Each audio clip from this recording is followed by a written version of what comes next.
किसी ने क्या खूब कहा है, दिल किताबों से लगाना, अगर बेवफा भी हुई तो काबिल बनाकर छोड़ेंगी।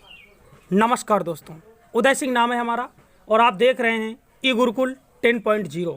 डिस्कस करेंगे क्लास 10th की मैथमेटिक्स का टॉपिक लीनियर इक्वेशन इन टू वेरिएबल चैप्टर 3 पढ़ रहे हैं, कर रहे हैं एक्सरसाइज 3.2। क्वेश्चन आपके सामने है। पहला question, form the pair of linear equation in the following problems and find their solutions graphically. मैंने आपको बताया था कि लीनियर प्रॉब्लम्स का जब भी हमें सिस्टम देके आएगा, यानी कि दो पेयर देके आएंगी, तो उनका जब हमें सॉल्यूशन निकालना होगा तो हम ग्राफिकली या ज्योमेट्रिकल मेथड से निकाल सकते हैं। पहला मेथड था। दूसरा सब्स्टिट्यूशन बताया था। तीसरा आपको मैंने बताया था एलिमिनेशन मेथड, और चौथा बताया था इंट्रोडक्शन क्लास में मैंने क्रॉस मल्टीप्लिकेशन मेथड। तो यहाँ पे हम ग्राफिकली या ज्योमेट्रिकली मेथड का इस्तेमाल करके सॉल्यूशन को फाइंड करेंगे। सबसे पहले क्वेश्चन को इक्वेशन में कन्वर्ट करेंगे। इक्वेशन में कन्वर्ट होने के बाद फिर हम क्या करेंगे, ग्राफिकली यानी ग्राफ खींच के इनका सॉल्यूशन निकालेंगे। चलिए पहला पार्ट, इसमें दो पार्ट हैं, फर्स्ट पार्ट देखते हैं। कह रहा है 10 स्टूडेंट ऑफ क्लास 10th टूक part in a math quiz. If the number of girls is 4 more than the number of boys, find the number of boys and girls who टूक part in quiz. कह रहा है class 10th के 10 बच्चों ने प्रतिभाग किया किसी मेंटल मैथमेटिक्स की मैथ क्विज कंपटीशन था। If the number of girls, कह रहा है यदि लड़कियों की संख्या is 4 more than the number of boys, यानी वो बच्चों की संख्या से 4 ज़्यादा है, find the number of boys and girl who टूक पार्ट इन क्विज। कोई दिक्कत नहीं, यहाँ पे दो वेरिएबल हैं हमारे पास, एक वेरिएबल गर्ल्स है और दूसरे वेरिएबल बॉय हैं। दोनों वेरिएबल्स को हम लेट करेंगे। चलिएगा स्टार्ट करते हैं, करना शुरू करते हैं। कैसे इन क्वेश्चंस को करना है, चलिए। सबसे पहला काम मैंने बताया आपको, हम क्या करेंगे, लेट करेंगे। वेरिएबल्स क्या करेंगे, लेट करेंगे। चलिएगा क्लियर हुआ।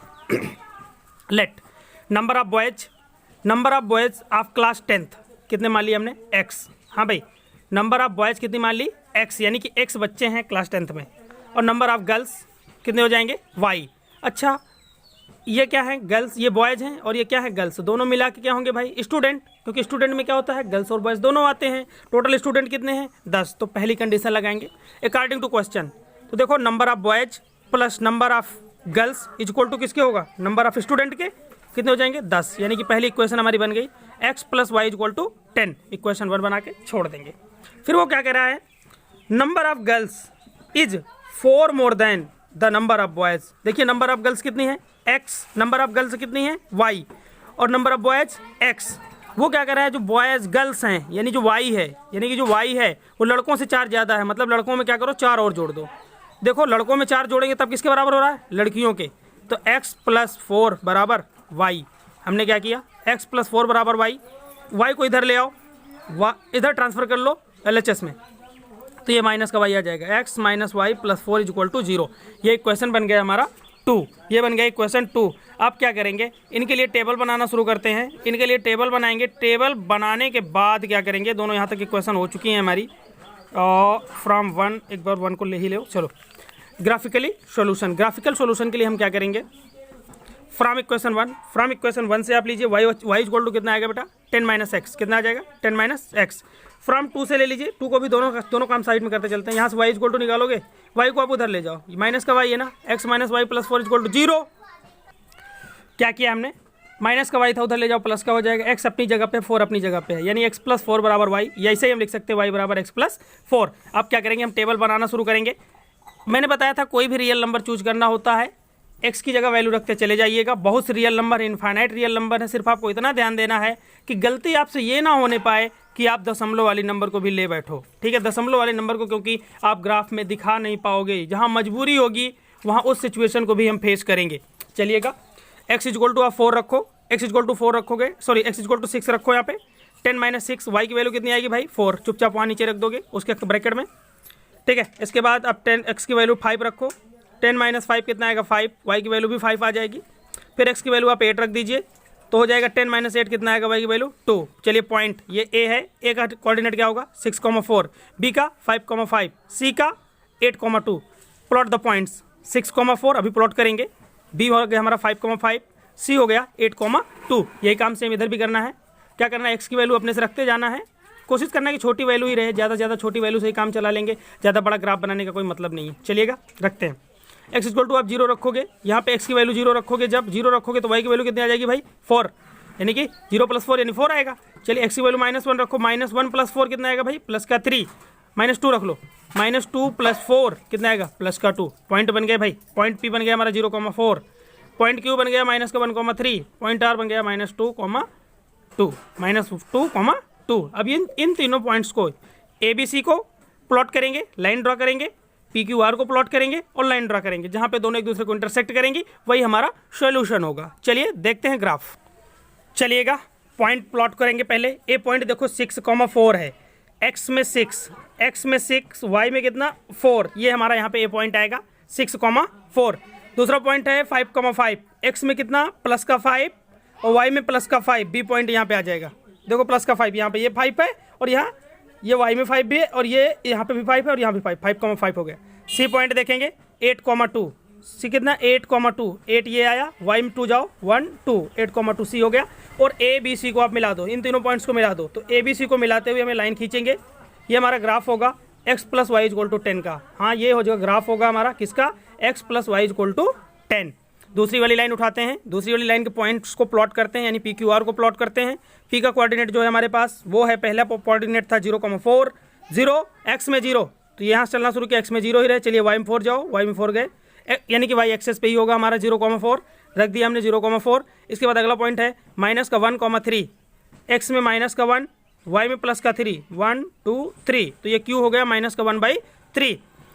आर पॉइंट देखेंगे, यानी कि तीसरा पॉइंट प्लॉट करते हैं। एक्स में -2, एक्स में कितना है भाई, एक्स में है -2, एक्स में है -2 रखेंगे, एक्स में -2 और वाई में कितना है भाई +2, 1 2 रख दिया, एक्स में -2 और वाई में +2। तो ये हो गया हमारा यहाँ पे पॉइंट कौन सा, आर। आर कितना हो जाएगा भाई, आर हो जाएगा हमारा -2 +2। दोनों को मिला दो, पी क्यू आर को मिला दो, पी क्यू आर को मिला दो, पी ये है हमारा, क्यू ये है, आर ये है, तीनों को मिला के लाइन खींच दो। ये हमारी ग्राफ हो जाएगी किसकी, x - y + 4 = 0 की। अब हम चेक करेंगे कि ये दोनों कहाँ पे एक दूसरे को इंटरसेक्ट कर रही हैं। देख रहे हैं कि ये दोनों एक दूसरे को एम पर इंटरसेक्ट कर रही हैं। जहाँ पे इंटरसेक्ट करेंगे वहाँ से हम क्या करेंगे, पहले पॉइंट लेंगे। देखिए यहाँ पे x में कितना है पॉइंट, x में कितना है 3, x में कितना है 3, तो 3 रख देंगे।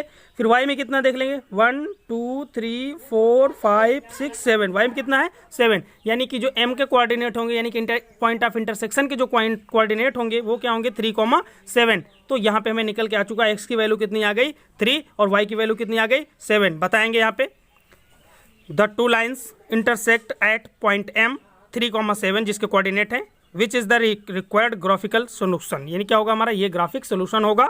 Hence the number of boys is कितनी होगी, नंबर ऑफ बॉयज इज 3, यानी जो x की वैल्यू हमने x मानी थी बॉयज वो हमारी 3 हो गई, यानी कि वो बॉयज़ की नंबर कितनी है 3 और गर्ल्स की नंबर कितनी है 7। ठीक है, तो इस तरह से हमने ग्राफिकली सोल्यूशन निकाल लिया है। डिस्कस करेंगे इसका सेकेंड पार्ट। सेकेंड क्वेश्चन देखेंगे, करा 5 pencil and 7 pens together cost ₹50, whereas 7 pencil and 5 pens together cost ₹46. Find the cost of 1 pencil and that of 1 pen। कह रहा है उनमें से एक पेन और उनमें से एक पेंसिल का मूल्य निकालना है। कह रहा है 7 पेंसिल और 7 पेन का जो मूल्य है ना हमें ₹50 देना पड़ा है, और वैसे ही 7 पेंसिल और 7 पेन का मूल्य कितना ₹50 और 7 पेंसिल और 5 पेन का मूल्य कितना ₹46 देना पड़ा है। तो कह रहा है 1 पेंसिल और 1 पेन का मूल्य ज्ञात करो। हम आपको एक बात बता दें कि मान लीजिए कि हमारे पास एक पेन है वो ₹2 का मिल रहा है, तो एक पेन कितने का मिलेगा ₹2 का। अब आपसे कहा जाए 10 पेन कितने का मिलेगा, तो आप 10 × 2 सीधा बता दोगे ₹20 का। आपसे कहा जाए कि 5 पेन कितने के मिलेंगे, तो 5 × 2 यानी कि आप बता दोगे ₹10, सीधा मल्टीप्लाई करते हैं। तो वैसे ही क्या करेंगे हम यहाँ पे लेट करेंगे, पहले एक पेंसिल की कॉस्ट को लेट करेंगे, एक पेन की कॉस्ट को लेट करेंगे, फिर इनकी टोटल वैल्यू निकालेंगे, फिर टोटल वैल्यू को दोनों में ऐड करेंगे, टोटल 50 लिखेंगे। देखेंगे, चलिए करते हैं। Let the cost of a pencil is x। हम ये मान लेंगे कि let the cost of pencil वो कितना है, इज हटा दो। ठीक है, let the cost of a pencil ₹x and the cost of a pen ₹y। एक पेन की जो कीमत, पेंसिल की जो कीमत वो ₹x है और एक पेन की जो कीमत है वो ₹y है। ATQ according to question. देखो एक पेन की कीमत कितनी है ₹x, तो 5 एक पेंसिल की कीमत कितनी है ₹x, तो 5 की कितनी होगी 5 × x मल्टीप्लाई करेंगे सीधा, अभी मैंने आपको बताया मल्टीप्लाई करना होता है, तो 5 × x हो गया।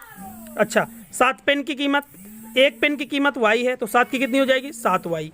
फिर क्या करेंगे, क्योंकि दोनों को मिला के यानी एंड लगा हुआ है ना, प्लस करके हमें 50 देना पड़ा है, तो 5x plus 7y equal to 50। 5x plus 7y equal to 50, यानी कि 5x plus 7y equal to कितना हो गया 50। पहली इक्वेशन तैयार है, दूसरी इक्वेशन की तैयारी करो। चलिएगा, क्या रहा है, वेयर है 7 पेंसिल। 7 पेंसिल मतलब 7 पेंसिल का रेट कितना हुआ 7x। भैया एक पेंसिल का रेट है x रुपये, तो 7 का कितना होगा 7 इंटू एक्स। ठीक है, वैसे ही पेन का कितना हो जाएगा 5y। 5 पेन है हमारे पास, कितने पेन है 5y हो गया। 5x plus 7x plus 5y equal to 46 हो गया भाई। अब क्या करना है, दोनों इक्वेशन में मिल चुकी हैं, ये अलजेब्रिक नोटेशन हो गया, यानी कि ये इक्वेशन जो दी गई थी इसका ये अलजेब्रिक फॉर्म में हमने कन्वर्ट कर लिया है। अब क्या करेंगे, इनका ग्राफिकल सॉल्यूशन करेंगे। ग्राफिकल सॉल्यूशन करने का मैंने आपको तरीका बताया है कि आपको क्या करना होता है। सबसे पहले टेबल बनानी होती है। टेबल बनाने के बाद जैसे ही आप पॉइंट्स को फाइंड कर लेते हो तो फिर क्या करेंगे, चलिएगा फ्रॉम वन ग्राफिकल सॉल्यूशन के लिए 1 को उठाइएगा। कितना है फ्रॉम 1 हमारा 5x plus 7y equal to 50। तो 5x plus 7y equal to 50। 7y बराबर कितना होगा मैंने बताया था, y में कन्वर्ट कर लिया करो, x की वैल्यू रख के छटाखट निकाल लिया करो। 7y इक्वल टू हो जाएगा 50 minus 5x। y equal to हो जाएगा 50 माइनस 5x इंटू 7 था इधर, डिवाइड में आ जाएगा 7। अब हम क्या करेंगे, अपने से पॉइंट्स रखना शुरू करेंगे। दूसरे वाले के लिए भी काम कर लो, दूसरे इक्वेशन के लिए भी देखो। दूसरी इक्वेशन क्या 7x plus 5y equal to 46। तो ये 5y इक्वल टू कितना हो जाएगा 40x माइनस 7x। मैं कह रहा था x वाले को ही ट्रांसफर किया करो, x वाले को ही ट्रांसफर कर रहे हैं यहाँ पे। y इक्वल टू होगा 5 डिवाइड में चला जाएगा 46 माइनस 7x बाई 5। चलिए अब दोनों के लिए टेबल बनाते हैं। अब दोनों के लिए टेबल बनाना शुरू करते हैं, हमें इतने का काम है। ये लीजिए टेबल बनाना शुरू करते हैं भाई। हाँ टेबल्स बनाओ। x की वैल्यू यहाँ पे आप क्या रखो 3, देखो कितना हो जाएगा, और 5 या 15 50 50 माइनस 15 कितना आएगा 35। 35/7 7 5 जा 35, तो यहाँ पे 5 आ जाएगा। y का वैल्यू माइनस का 4 रखो, 5 हो जाएगा इंटू 4 माइनस का 20। माइनस का 20 को इसके साथ माइनस का 20 नहीं प्लस का 20 होगा, क्योंकि माइनस माइनस प्लस कर देगा, तो 70 हो जाएगा। 70/7 कितना आएगा 10 आ जाएगा ये। फिर आप करो 10 रखो यहाँ पे 50, तो 0 आ जाएगा ये। ठीक है, ये पॉइंट्स अपने से रखने होते, मैंने बताया था ज़्यादा बड़ी नंबर ना आने पाए, और ऐसे ही कुछ रखोगे जिससे 7 कट जाए, दशमलव में ना आने पाए। ठीक है, तो आप सोच के रखना शुरू करोगे तो अपने आप पॉइंट्स मिलते चले जाएंगे। और मैं आपको इतना आइडिया बता चुका हूँ कि अब सारे डिजिट्स या सारे नंबर्स को मैं एक एक लेके नहीं बताऊँगा।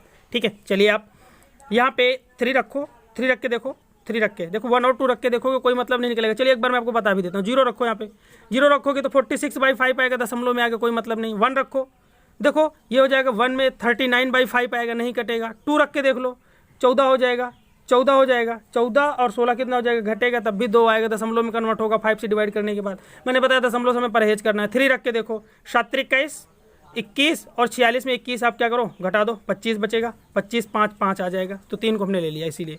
फिर हमने इसी तरह से 4 चेक किया, 5 चेक किया, रिजेक्ट हुआ, 6 चेक किया, वो भी रिजेक्ट हुआ है, 7 रिजेक्ट हुआ, 8 को रखो। 8 से 56 में 46 माइनस के 56 में प्लस का 46 सब्ट्रैक्ट करोगे आप, कितना बचेगा माइनस का 10 बाई 5 माइनस का 2 आ जाएगा, 5 2 जा 10। ठीक है, 2 रख दो यहाँ पे, माइनस का 2 14 हो जाएगा, 14 ऐड होगा कितना हो जाएगा भाई 14 होगा 60 हो जाएगा, और 60/12 यानी कि 12 यानी कि 12 आ जाएगा। पॉइंट्स बन चुके हैं, पॉइंट बनाइए। पहला वाला पॉइंट बना लिए 3,5, ए वाला पॉइंट क्या हो गए 3,5, बी वाले पॉइंट क्या हो गए -4,10, सी वाले पॉइंट क्या हो गए 10,0। इसी तरह देखो पी के कोऑर्डिनेट क्या हो जाएंगे 3,5, क्यू के क्या कोऑर्डिनेट होंगे 8,-2 और आर के कोऑर्डिनेट -2,12। चलिए इन्हें भी रखते हैं और क्या करते हैं प्लॉट करते हैं। प्लॉट करने के बाद हम वो वैल्यूज -2,12 था, ठीक है। इसके बाद प्लॉट करते हैं इन्हें, प्लॉट करने के बाद निकालते हैं इनका सॉल्यूशन। चलिएगा पॉइंट प्लॉट करेंगे। ए पॉइंट हमारे पास 3,5 रख देंगे, 3,5 हो गया। ए पॉइंट कितना था 3,5 रख दिया। देखो एक्स में कितना 3, वाई में कितना 5, ये आ गया 3,5। बी पॉइंट के कोऑर्डिनेट देखेंगे, जो हमारा पॉइंट बी है उसके कोऑर्डिनेट है -4,10, तो -4 ये, वाई में 10, ये बी यहाँ पे हो जाएगा -4,10। इसके बाद देखेंगे हमें क्या करना, सी पॉइंट को प्लॉट करना है। सी पॉइंट हमारे पास 10,0, एक्स में कितना 10, वाई में कितना 0, मतलब यहीं रहना है, ये हो जाएगा 10,0। चलिए ए बी सी को मिला दो। ए पॉइंट ए बी सी को हमने मिला दिया, पॉइंट ए बी सी को मिला दिया और लाइन खींच दी। किसकी कौन सा ग्राफ हुआ, हमारी ये लाइन है पहली वाली जो थी, फ्रॉम 1 5x + 7y = 50 ड्रा कर दिया। इसके बाद हमें क्या करना है, दूसरे वाले का भी ग्राफ खींचना है, यानी पी क्यू आर को भी प्लॉट करना है। पॉइंट पी तो सेम है भाई 3,5, पॉइंट पी सेम है 3,5। पॉइंट क्यू रखो, पॉइंट क्यू है 8, -2, 8 1 2 3 4 ये 8 आया, -2 ये आ गया -2, 8 -2 ये पॉइंट हमारा यहाँ पे Q हो जाएगा। PQR, R पॉइंट को भी हमें क्या करना है, प्लॉट करना है। वैसे तो 2 काम हो चुके हैं, आपको रखने की ज़रूरत नहीं है, लेकिन रखना चाहते हैं तो आप उसे भी रख लीजिए।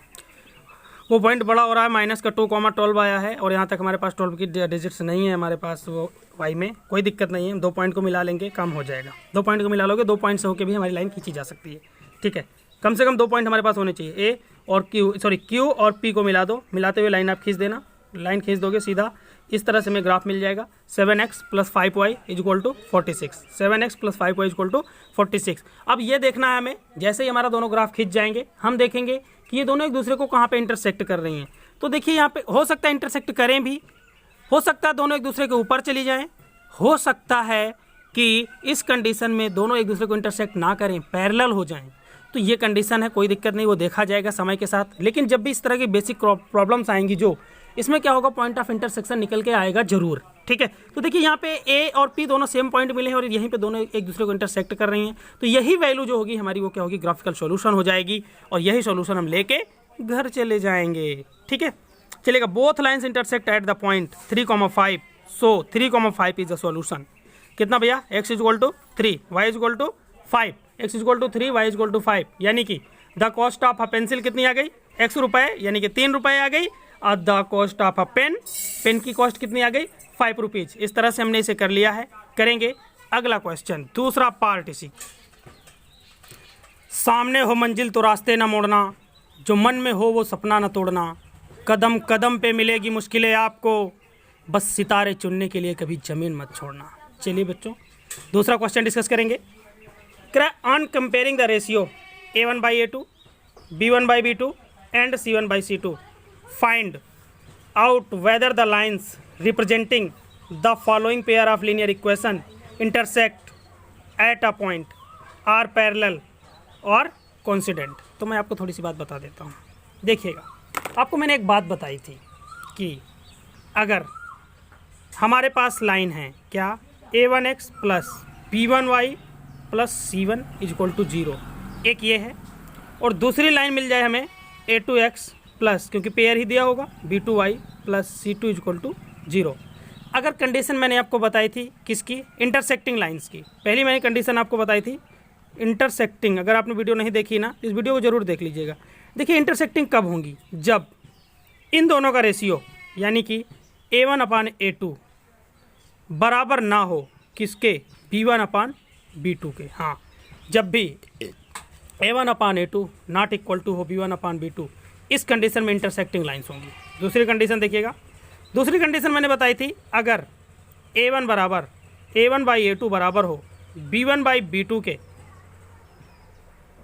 लेकिन बराबर ना हो क्या, C1/C2, यानी कि कांस्टेंट टर्म का जो रेशियो ये बराबर ना हो, तो ये होती है हमारी पैरेलल की कंडीशन। किसकी कंडीशन है, यानी कि इस कंडीशन में, तो इस कंडीशन में क्या होगा, यानी A1/A2 बराबर B1/B2 not equal to C1/C2 अगर ऐसा आ रहा है, यानी कि x के रेशियो का, x के कोफिशिएंट के रेशियो का रेशियो, y के कोफिशिएंट का रेशियो और कांस्टेंट टर्म का रेशियो, ये अगर बराबर नहीं हो इन दोनों के, तो समझ लेना कि जो लाइंस होंगी ये पैरेलल की कंडीशन होती है। अब बात करते हैं कोइंसिडेंट की,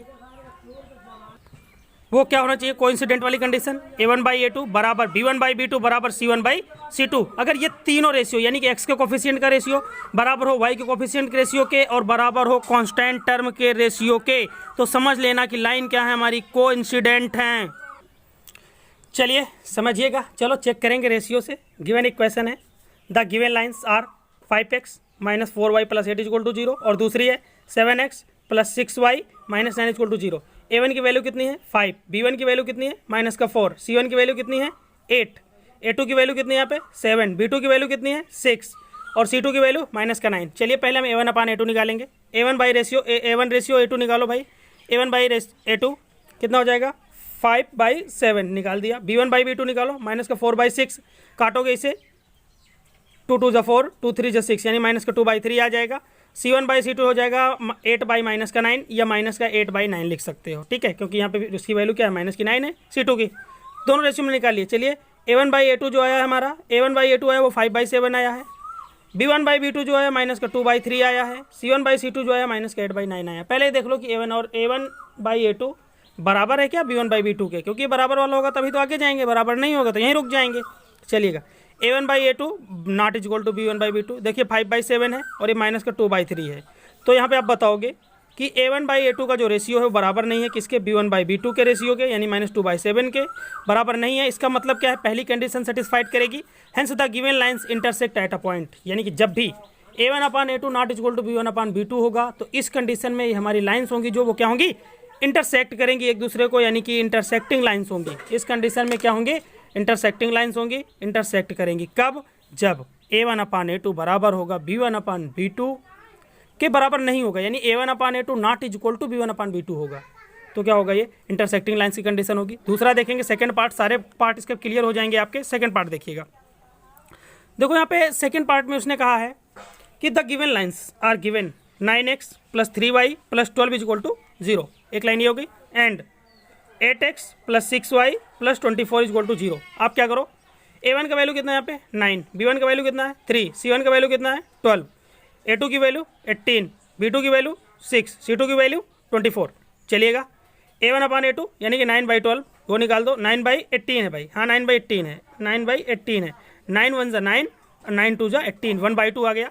B1/B2 3/6, 3 1 जा 6, 3 1 जा 3 और 3 2 जा 6, ये भी 1/2 आ गया।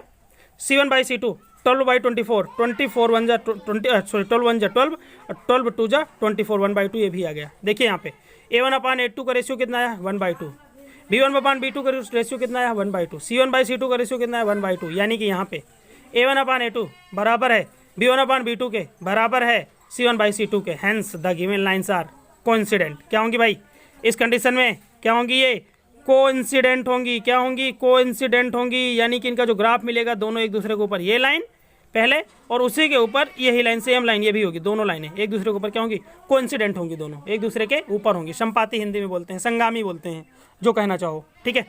कोइंसिडेंट आप याद रखेंगे। चलिएगा, दूसरा देखते हैं, थर्ड पार्ट इसी का।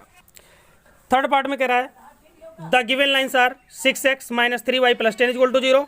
दूसरी क्या है 2x - y + 9 is equal to 0। चलिए काम शुरू करेंगे। A1 का वैल्यू 6, B1 का वैल्यू -3, माइनस को जरूर लेना साथ में, C1 का वैल्यू 10, A2 का वैल्यू 2, B2 का वैल्यू -1, C2 का वैल्यू 9 रखेंगे, रेशियो निकालेंगे। A1/A2 ये हो जाएगा भाई 6/2, यानी कि 6/2 का मतलब 2 1 जा 2, 2 3 जा 6, 3 आ जाएगा।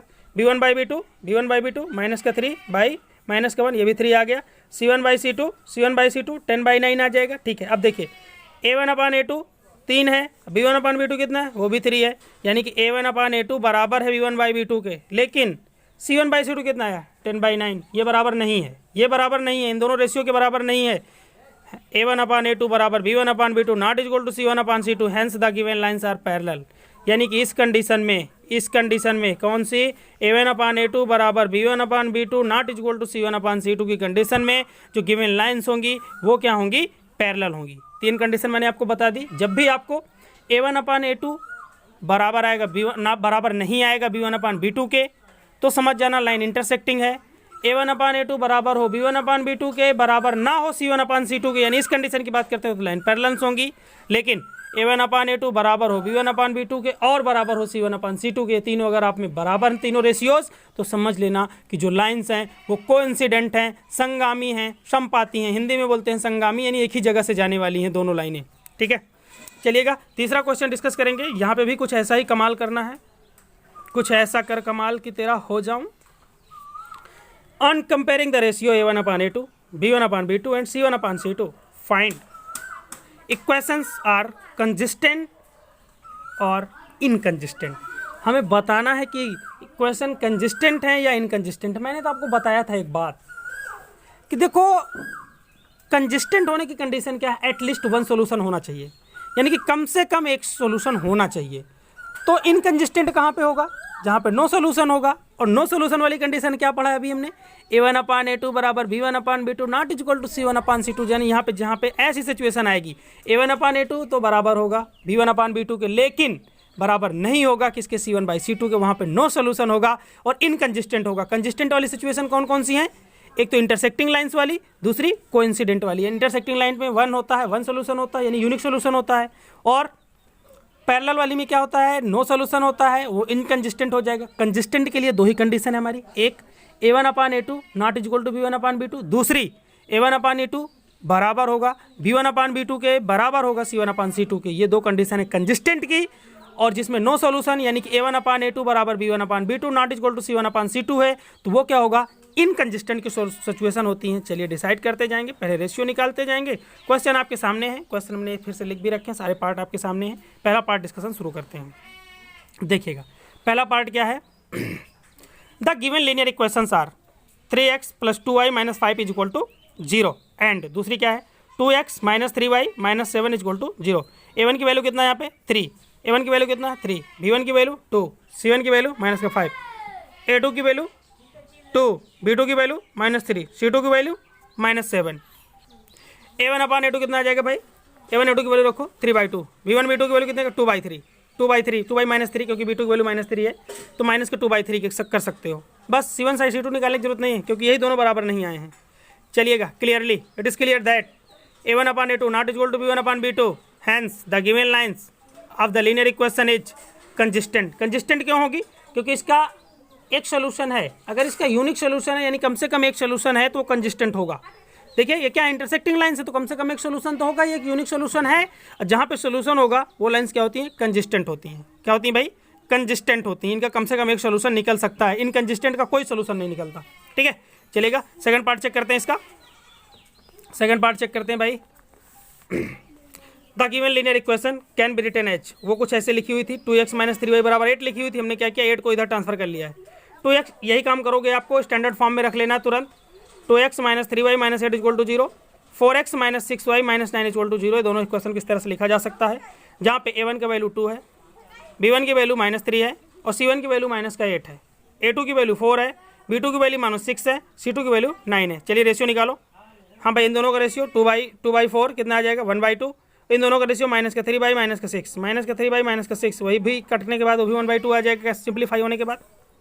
C1/2 C2, देखो C1/C2 कितना हो जाएगा -8 बाई -9, माइनस में दोनों कैंसिल होंगे 8/9 आ जाएगा। अब देखिएगा यहाँ पे 10 A1/A2, देखो यहाँ पे A1 और A2, A1/A2 बराबर है किसके B1/B2 के, लेकिन बराबर नहीं है कौन C1/C2 के। तो ये कंडीशन कौन सी बन गई हमारी, ये कंडीशन बन गई नो सोल्यूशन वाली। और जब नो सोल्यूशन होगा तो जो सिस्टम दिया गया होगा हमारे लीनियर पेयर का वो क्या होगा, इनकंजिस्टेंट होगा। A1/A2 बराबर है B1/B2 के, लेकिन नॉट इक्वल टू किसके C1/C2 के, hence the given pair of linear equation is inconsistent. मैंने बताया ना, क्योंकि इसमें कोई सोल्यूशन नहीं होगा, और जहाँ पे कोई सोल्यूशन नहीं होगा वो हमारा जो सिस्टम होगा वो क्या होता है, इनकंजिस्टेंट होता है। तो ये इनकंजिस्टेंट होगा। थर्ड पार्ट देखेंगे, डिस्कस करेंगे, बेहतरीन सा क्वेश्चन है ये भी, और देखते हैं रिजल्ट क्या निकल के आएगा। चलिएगा 3/2x + 5/3y - 7 = 0। एक काम करो, चलिएगा यहाँ पे A1 का वैल्यू हो जाएगा 3/2, B1 का वैल्यू हो जाएगा 5/3, C1 का वैल्यू हो जाएगा -7, यहाँ पे A2 की वैल्यू 9, B2 की वैल्यू -10, C2 की वैल्यू -12 मतलब -14। ठीक है चलो A1/A2 निकालो। A1 की वैल्यू 3/2 रखो, 2 का नीचे मल्टीप्लाई हो जाएगा, कितना हो जाएगा 2/3 है, और 2 का नीचे 18 होगा, 3/18 हो जाएगा। 3/18 काटोगे तो 1/6 आ जाएगा, 3 छंग 18 होता है ना। ठीक है B1/B2 5/3 बटे हो जाएगा कितना 5/3, यानी कि 5/3 3 के नीचे मल्टीप्लाई हो जाएगा, 5/3 का मल्टी 30 हो जाएगा, 5 माइनस का 30, फिर क्या हो जाएगा 5 6 का 30 -1/6। अब देख लो यहाँ पे A1/A2 कितना आ गया 1/6, B1/B2 कितना आ गया -1/6। भैया गलती मत करना कि 1/6 और -1/6 आपका दो बराबर है, नहीं ये पॉजिटिव है, ये पॉजिटिव प्लस का 1/6 है। आपको कह दिया जाए आपकी जेब से, आपको जेब में 6 रुपये दिए जाएँ और आपकी जेब से 6 रुपये निकाले जाएँ और आपसे कहा जाए दोनों बराबर है, आप कहोगे नहीं भाई ये तो घोटाला हो रहा है लंबा वाला। ठीक है तो 1/6 और -1/6 दोनों इक्वल नहीं है। A1/A2 not equal to B1/B2 क्या हो गया भाई, यहाँ पे A1/A2 बराबर नहीं है किसके B1/B2 के, तो क्या होगा लाइंस क्या होंगी, इंटरसेक्टिंग होंगी। इंटरसेक्टिंग लाइंस है मतलब कम से कम एक सोल्यूशन होगा, और जब एक सोल्यूशन होगा तो निकाय क्या होगा, यानी कि जो हमारा सिस्टम होगा, hence the given pair of linear equation is consistent. ये क्या होगा भाई साहब, कंजिस्टेंट होंगे, ये भाई साहब कंजिस्टेंट होंगे। क्यों, क्योंकि यहाँ पे एक यूनिक सोल्यूशन है, ये कंडीशन सेटिस्फाइड हो रही है। नेक्स्ट देखेंगे, चलिएगा फोर्थ पार्ट डिस्कस करेंगे। The given linear equation can be written as, वो लिखा हुआ था 5x minus 3y equal to 11, हमने क्या किया माइनस के 11 को इधर ले आएंगे, स्टैंडर्ड फॉर्म में हम लिख देंगे, ये हो जाएगा 5x minus 3y minus 11 equal to 0। दूसरी इक्वेशन भी दी गई है माइनस का 10x प्लस का 6y प्लस का 22 इक्वल टू 0। हम क्या करेंगे, काम शुरू करेंगे। a1 का वैल्यू 5, b1 का वैल्यू माइनस 3, c1 का वैल्यू माइनस का 11, a2 का वैल्यू माइनस का 10, b2 का वैल्यू 6 और c2 का वैल्यू 22 रखेंगे। a1 by a2 5 by minus 10 कितना आ जाएगा माइनस का 1 बाई 2 और माइनस का 3 बाई 6, माइनस का 3 बाई 6 हो जाएगा भाई, 1 बाई 2 माइनस का वो भी आ जाएगा और माइनस का 11 बाई 22 वो भी माइनस का 1 बाई 2 आ जाएगा 10। देखो यहाँ पे a1 अपान a2 भी आया minus 1 by 2, b1 by b2 भी आया माइनस का 1 बाई 2 और c1 बाई c2 का रेशियो भी आया माइनस 1 बाई 2। यहाँ पे a1 बाई a2 बराबर है b1 बाई b2 के बराबर है c1 बाई c2 के, ये तीनों कंडीशन सेटिस्फाइड हो रही हैं, यानी कि ये हमारी कोइंसिडेंट लाइंस की सिचुएशन बन रही है। कोइंसिडेंट लाइंस में हमें क्या होते हैं, हमारे पास इनफाइनेटली मेनी सॉल्यूशंस होते हैं, इनफाइनेटली मेनी सॉल्यूशंस होते हैं, बहुत से हल होते हैं, बहुत से सॉल्यूशन होते हैं और बहुत से सॉल्यूशन। हमें तो क्या चाहिए, एटलीस्ट वन। कंसिस्टेंट होने के लिए कौन सी कंडीशन, एटलीस्ट वन। तो यहाँ तो बहुत से हैं, तो इसका मतलब कि ये जो हमारा सिस्टम होगा वो क्या होगा, कंसिस्टेंट होगा। Hence the given pair of linear equation is consistent. ठीक है भाई साहब, नेक्स्ट क्वेश्चन देखेंगे। The linear equation can be written as, वही सेम काम करना है, रिटर्न करो, इस फॉर्म में कुछ रिटर्न कर लेते हैं। चलिए 5th पार्ट है इसी का, शुरू करते हैं। वही लिखी हुई थी 4/3x plus 2y minus 8 equal to 0, इसे लिख दिया। दूसरी वाली क्या है, 2x plus 3y minus 12 equal to 0। a1 का वैल्यू है भाई साहब 4/3, b1 का वैल्यू है 2, c1 का वैल्यू है माइनस 8, a2 का वैल्यू है 2, b2 का वैल्यू है 3, c2 का वैल्यू है माइनस का 12। रखना शुरू करेंगे। a1 बाई a2 4/3/2, तो इसके नीचे आएगा, मल्टीप्लाई हो जाएगा, तो कितना हो जाएगा भाई साहब, ये हो जाएगा 4/6 और इसे क्या करोगे, सिंप्लीफाई करोगे या सीधा इसे काट दो, 2 1 2 और ये 2, तो 2/3 तो बचा, 2/3 बच गया। b1 बाई b2 2/3, ठीक है।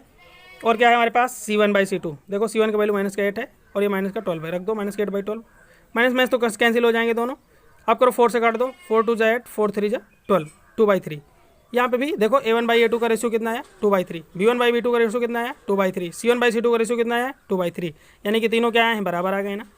a1 अपान a2 बराबर आ चुका है किसके, b1 अपान b2 के, इक्वल टू है c1 बाई c2 के। अगर ऐसी कंडीशन आती है तो क्या हो गया, मैंने आपको अभी बताया कि लाइन क्या होंगी, कोइंसिडेंट होंगी। और कोइंसिडेंट का मतलब क्या होता है कि दोनों लाइनें, एक ये लाइन थी और इसी के ऊपर से हमारी अगली लाइन भी यहीं से निकल गई, यहीं से वो भी लाइन निकल गई, कोइंसिडेंट सिचुएशन।